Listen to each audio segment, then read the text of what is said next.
Ecclesia Magazine. Ecclesia Magazine. Maxime Dalle. En ce temps de l'Avent, on continue à parler de musique dans Ecclesia Magazine, avec notamment une intuition singulière, celle de réunir des séminaristes orthodoxes et catholiques pour chanter. Un album intitulé Les Voix de l'Unité réunit le séminaire catholique Saint-Sulpice d'Issy-les-Moulineaux et le séminaire orthodoxe Sainte-Geneviève d'Épinay-sous-Sénart et propose de revisiter en quelque sorte les traditions liturgiques et musicales des catholiques et des orthodoxes. Pour en parler ce matin, j'ai le plaisir de recevoir Étienne, Clément et Sergueï. Bonjour à vous. Bonjour. Alors peut-être une première question à vous, chers séminaristes. Peut-être Étienne, ce projet d'album commun entre séminaristes orthodoxes et catholiques, il est né d'où, Étienne ? Eh bien, ce projet est assez ancien puisqu'il date d'il y a presque 10 ans, c'est-à-dire de la création du séminaire orthodoxe russe d'Épinay-sous-Sénart, où à la base, les supérieurs de nos deux séminaires, le père Signakov et le père Didier Berthet, qui aujourd'hui est évêque, étaient très amis et ont créé des liens entre nos deux communautés. Et puis au fil des années, il y a eu le projet de faire un CD. Et puis l'idée est restée comme ça. Et puis l'année dernière, on s'est dit c'est le moment, il faut qu'on le fasse. Et voilà, le CD est sorti maintenant. Parce qu'il y a des liens justement entre séminaristes orthodoxes, catholiques. Enfin, je veux dire, c'est assez courant dans les séminaires aujourd'hui. C'est assez rare. C'est une grande chance qu'on a d'avoir des liens d'amitié assez fréquents. Je crois qu'il n'y a pas d'exemple, il me semble, en France équivalent. À part celui-ci, effectivement. Alors Sergueï, vous êtes le seul orthodoxe présent sur ce plateau. Oui. Merci d'être ici. J'imagine que ce type de projet, ce projet finalement de musique œcuménique, de se réunir tous autour de la musique, c'est quelque chose de fort aussi pour le séminaire, les séminaires orthodoxes. Hein. Oui, surtout notamment pour les orthodoxes, pas seulement pour les séminaires orthodoxes qui existent dans le monde, mais aussi pour toute l'Église orthodoxe.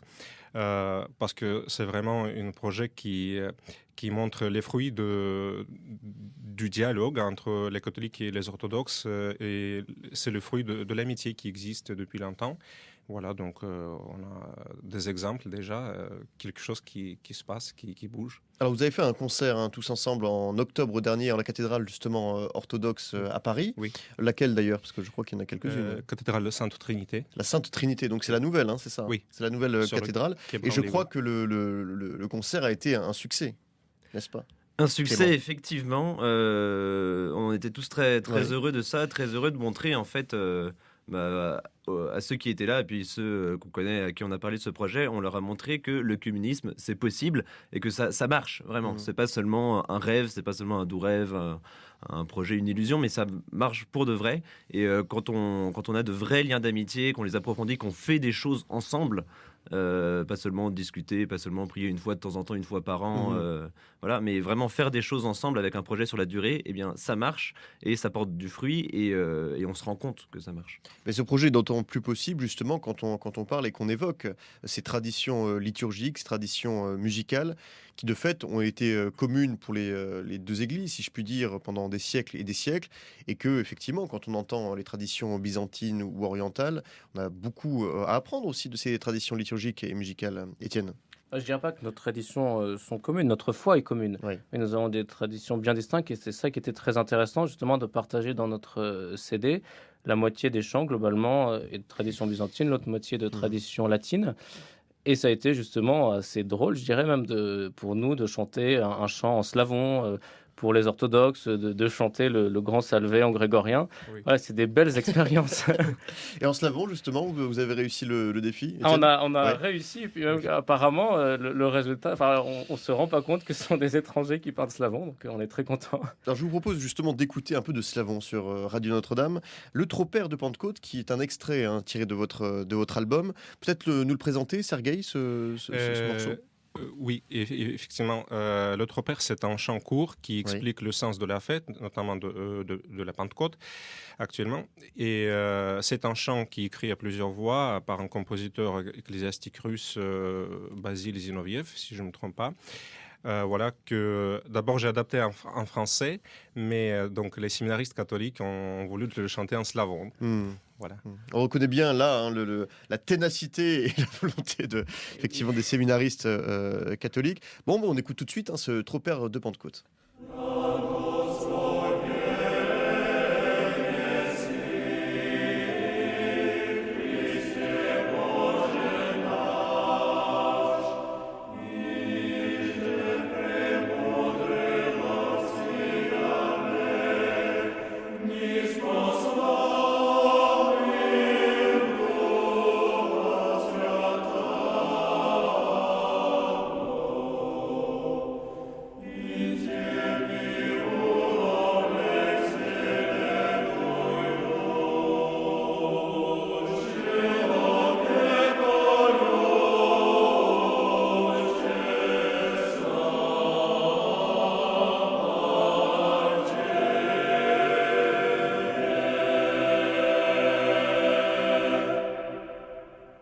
Alors Sergueï, c'est vrai qu'en entendant ce morceau, on ne présume pas qu'il y a des séminaristes catholiques français qui entonnent.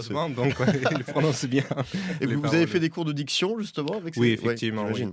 Mais c'était vraiment un peu imprévisible. Voilà, lors d'une répétition, on avait commencé à chanter en français et puis tout de suite, les séminaristes catholiques ont proposé de chanter en slavon. Donc, on s'est regroupés ensemble, je ne sais pas, en bas, dans votre séminaire, dans le cafétéria, voilà, avec les crayons indiquant toutes les paroles en slavon, voilà. Et par-delà justement ce morceau que vous avez tous entonné en slavon, est-ce que ça ouvre des portes, des perspectives? Là, je parle plutôt à vos deux cas, Étienne et Clément, peut-être spirituel, peut-être liturgique, de vous intéresser davantage de fait à la liturgie ou à la manière d'appréhender de fait la liturgie et le mystère de l'Eucharistie en l'occurrence. Ouais, je pense que cette pièce qu'on vient d'entendre et puis le CD de manière générale illustre bien que quand on parle d'unité, eh bien, ça demande un certain effort.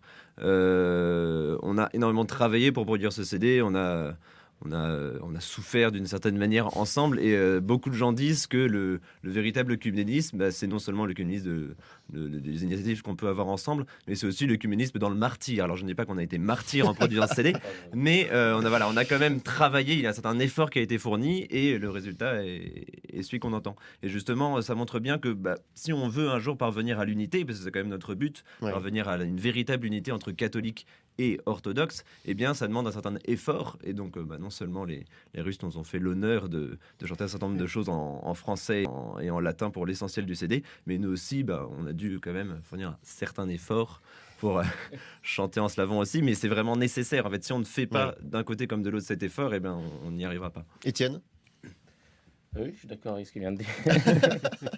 Vous avez aussi vécu cette expérience comme un chemin de croix terrible? Non, pas tellement le chemin de croix. C'est vrai que c'était une année de travail quand même, parce qu'on a pris sur nos vacances, notamment aux vacances de février. On a répété pendant une semaine, voilà, et puis aux vacances de Pâques, à nouveau une semaine pour enregistrer. C'était assez fatigant, voilà, toute l'après-midi jusqu'à 23h, minuit à chaque fois. Puis on a enregistré ça, c'était intéressant dans notre grande chapelle au séminaire Saint-Sulpice, donc avec une très belle acoustique. Mais alors c'est juste à côté de Paris, donc il y a le métro qui passe en dessous toutes les 3 minutes, il y a les hélicoptères qui passent aussi, parce qu'il y a l'héliport, il y a les voitures, les motos, donc ça a créé du stress aussi, parfois de la tension, mais on est du coup très fiers du résultat. Est-ce que vous êtes plongé davantage après justement cette expérience musicale du coup dans les traditions, en l'occurrence musicales orthodoxes? Ce qui était intéressant, ce projet, c'était pas seulement un projet de chant, mais on a prié ensemble. Oui. À chaque fois qu'on répétait, que ce soit chez nous à Saint-Sulpice ou chez les orthodoxes à Sainte-Geneviève, eh bien, on était à l'office, voilà, on priait ensemble pour l'office liturgique, pour la messe, l'Eucharistie. Et ça, je dirais que c'était quand même le plus fort, le plus émouvant pour nous tous. De se rassembler autour du corps de Christ et de former ce corps de Christ. On parle de l'œcuménisme justement par la musique, vous parlez également de prière, mais jusqu'à où peut aller cet œcuménisme, en l'occurrence entre orthodoxes et catholiques, Étienne? Nous espérons jusqu'à l'unité de l'Église. C'est vraiment pour ça que nous avons chanté ce CD. Alors, on est bien conscient que ce n'est qu'une petite goutte, que nous sommes que des petits séminaristes et que voilà, les grandes décisions de l'unité de nos églises ne se font pas juste dans nos séminaires, mais quand même un peu. Voilà, c'est un témoignage qu'on donne à nos églises aussi. On a eu la chance d'avoir le soutien du cardinal Courtecor, qui est le responsable de l'œcuménisme voilà, au Vatican, aussi du métropolite Hilarion côté orthodoxe. Et ça, c'était assez fort pour nous de voir que voilà, les autorités, si je puis dire, nous soutiennent et puis entendent aussi les efforts qui sont faits là dans les maisons de séminaires, c'est-à-dire les futurs prêtres de demain. Donc vous pensez que potentiellement, dans les décennies à venir, peut-être qu'on arrivera justement, qu'on aboutira à cette union de l'Église qu'on attend effectivement et qu'on prie depuis des siècles maintenant?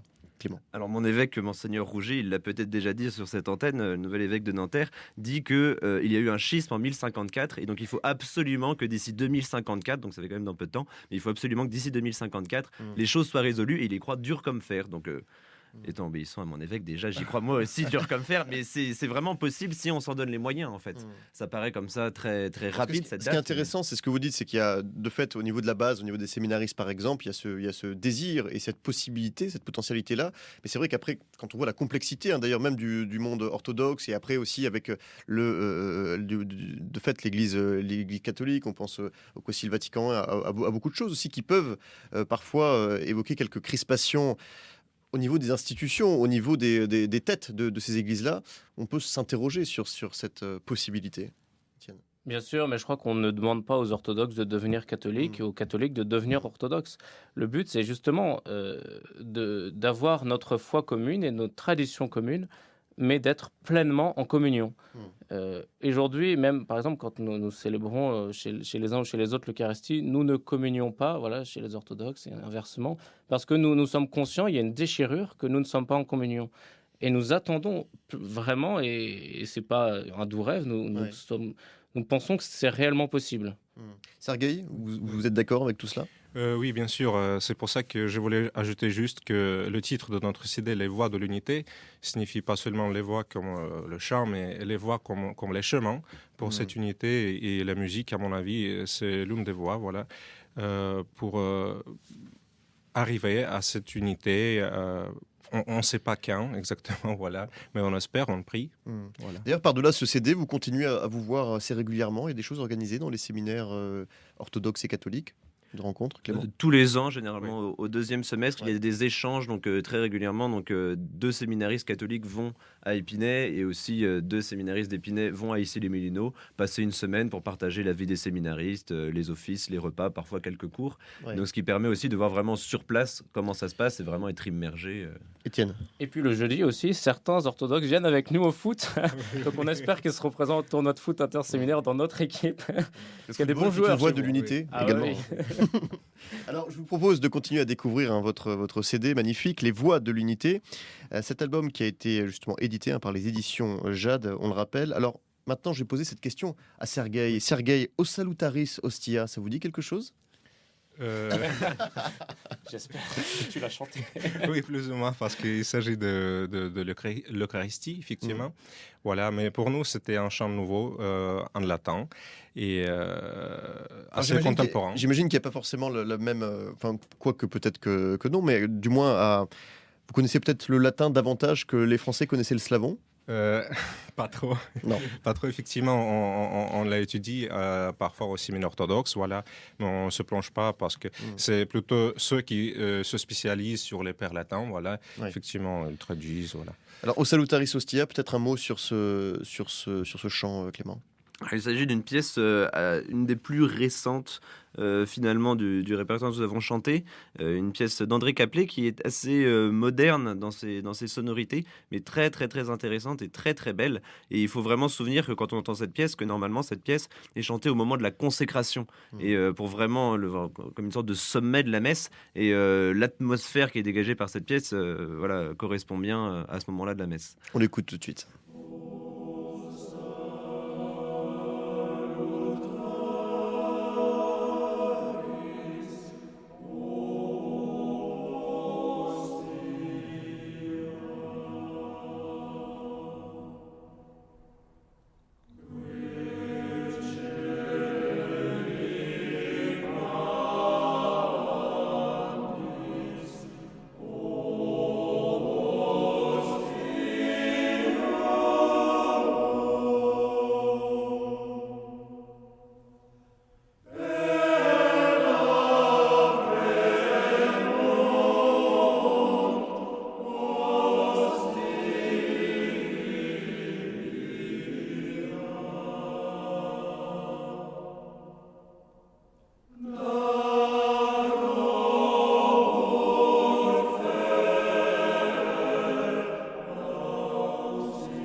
Au Salutaris Ostia, interprété par des séminaristes catholiques et orthodoxes. Sergueï, c'est une pièce exigeante, au Salutaris Ostia, ou vous l'avez chanté, si je puis dire, très facilement? Pas du tout, pas du tout facilement. Effectivement, cette pièce, la musique est contemporaine, alors donc ça exige une bonne oreille. Voilà, pour chanter ça, comment dire, l'équilibre entre les voix, voilà, donc c'est assez difficile, voilà, donc on a passé pas mal de temps pour répéter, voilà. Alors vous qui partagez justement pas mal de choses quand même, vous le disiez Clément, certains séminaristes catholiques vont dans le séminaire orthodoxe pendant quelques jours et vice-versa. Quelle est la différence aujourd'hui dans le mode de vie, dans le quotidien, je dirais, des deux séminaristes, des deux séminaires? Est-ce que vous avez une vie plus rigide, plus je ne sais pas. Sergueï, racontez-nous un petit peu peut-être les différences entre ce que vous pressentez. Du côté des orthodoxes, effectivement, notre séminaire est un peu spécial parce que chacun de nos séminaristes étudie dans différents établissements français. Par exemple, moi j'ai étudié à Paris 4, certains à Paris 6, à Paris 10. Voilà, donc chacun son propre emploi de temps. Donc on se réunit pour les offices le matin. Si quelqu'un qui n'a pas de cours. Voilà, effectivement. Et puis, un soir, pour les vêpres, voilà. En général, ça se passe comme ça. Donc, il y a des parcours individualisés, fait, pour chacun. Voilà. Donc, on existe comme un collège où nous habitons, nous y mangeons, nous y dormons. Voilà. Et puis, donc, c'est ça ce qui pose, en fait, posait la difficulté de nous réunir ensemble avec les séminaristes catholiques parce que pour nous, c'était très difficile d'aller ensemble, de passer une semaine, voilà, de trouver les horaires, comment, voilà. Pour les séminaristes catholiques, la dimension, il y a plus c'est plus communautaire, de fait, plus collectif, Étienne? La vie communautaire est très forte chez nous, effectivement, puisque donc, nous sommes, j'allais dire, 24 heures sur 24 ensemble. On a les cours ensemble, les offices, les repas, etc. Mais la particularité de notre séminaire Saint-Sulpice, par rapport à d'autres séminaires, même d'autres séminaires catholiques, c'est que nous sommes tous les week-ends en paroisse. Voilà, donc du vendredi après-midi au dimanche après-midi, nous sommes dans une paroisse de notre diocèse. Voilà, donc par exemple, moi c'est Goussainville dans le Val d'Oise. Et ça permet vraiment de vivre le quotidien de ce que ce sera quand on sera prêtre. Et ça, c'est très fort pour nous, c'est très instructif. Clément? Ce qui était très intéressant en se côtoyant un petit peu et en travaillant ensemble, en allant chez les uns et les autres, c'est qu'on s'est rendu compte un peu de nos spécificités culturelles, un peu, si on peut dire. Par exemple, au moment des enregistrements, on prévoyait bien chaque jour quelle pièce on allait chanter dans quel ordre, à peu près à telle heure. Puis les orthodoxes se moquaient un peu de nous en disant « Oh là là, une organisation très latine, très carrée, etc. » Et en fait, on ne se rendait pas compte que depuis le début, on était hyper carré et presque trop, en fait. Donc, ça nous a permis de mesurer un petit peu jusqu'à quel point... Nos spécificités culturelles peuvent être impressionnantes parfois pour les autres. Et donc, ça nous a appris aussi tout au long de ces aventures ensemble à être un petit peu plus souple, à se laisser guider aussi par la providence, être plus ouvert à la grâce, quoi. Mais ça marche vraiment. Et du coup, vice-versa, pour Sergueï, à apprendre peut-être à être plus carré, plus rigide, plus rigoureux.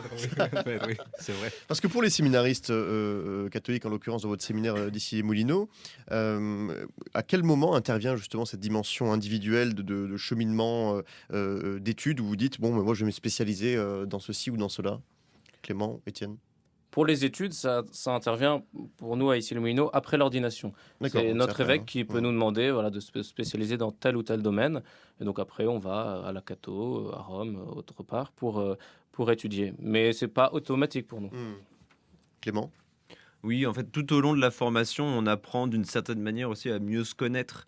Et à voir un petit peu pour quelles choses on est doué, quelles choses fonctionnent quand on les fait, quelles choses on va être appelé à faire. Donc, tout au long des 6 années de séminaire, on apprend un petit peu à voir quel prêtre aussi on sera demain et là où on sera appelé. Donc, Alors, on va écouter un dernier extrait de votre album, Les Voix de l'Unité, allées par toute la terre. Alors, qui nous le présente, ce morceau? Sergueï, Étienne, Clément? Étienne, on montre Étienne du doigt. Alors, ce chant, on l'a chanté en plein hiver. C'était en février dernier. Il faisait très froid. On avait des grosses écharpes. Là, il y a un clip sur Internet où on nous voit. Et c'est intéressant parce que c'était chanté par une 60aine de séminaristes et prêtres, c'est-à-dire nos 2 communautés intégrales. Voilà. Donc, ça a mis du temps d'ailleurs pour enregistrer tout ça. Aller par toute la terre. Donc, ce beau chant d'envoi à la toute fin du CD. On l'écoute tout de suite.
Aller par toute la terre, interprété par des séminaristes catholiques et orthodoxes. C'est vrai que c'est très beau à entendre, magnifique, émouvant. Peut-être aussi un mot sur la technique justement vocale, musicale. Est-ce que ça demande, quand on est catholique, pour interpréter des chants en slavon, est-ce qu'il y a des techniques auxquelles vous devez vous initier, Clément ? Alors on a souvent le cliché en tête des orthodoxes qui ont une grosse voix et qui arrivent à remplir toutes leurs églises en chantant extrêmement fort. Eh bien c'est vrai, et donc quand on est nous catholiques avec nos petites voix beaucoup plus frêles, c'est vrai que ça demande une certaine adaptation. Mais on a été assez étonnés de ça. En fait, dès le début de nos répétitions communes, nos voix se sont mêlées assez facilement. En fait, là où ça se ressent particulièrement, c'est sur l'une des pièces, l'Anima Christi, où il y a différents couplets solistes, et sur un des couplets, il y a deux solistes, donc Sergueï et Rémi aussi de notre côté, qui chantent ensemble, et très rapidement en fait leurs voix ont réussi à se mêler, et alors que Sergueï a une voix beaucoup plus lyrique, alors Rémi moins, et finalement ça s'est bien mêlé. Sergueï, de votre côté? De notre côté, pour nous, c'était une grande expérience de chanter, par exemple, le chant grégorien Oui. qui s'appelle... Le Salve Regina. Salve Regina, excusez-moi, voilà. Donc, parce que là, ça exige une autre, dimension de la voix. Peut-être pas une autre technique, mais une autre spécificité, voilà, pour être homogène, vraiment. Voilà, donc. Mais pour le reste, on a trouvé facilement cette homogénéité, cette unité, un équilibre entre les voix, voilà. Quels ont été le retour, peut-être ce sera ma dernière question, des auditeurs, de ceux qui vous ont écouté, qu'ils soient catholiques ou orthodoxes, Sergueï, de ce CD, du concert, de cette entreprise? Je suis sûr qu'ils ont apprécié beaucoup ce CD. Donc, le témoignage, c'est notre concert. Donc, l'église était pleine.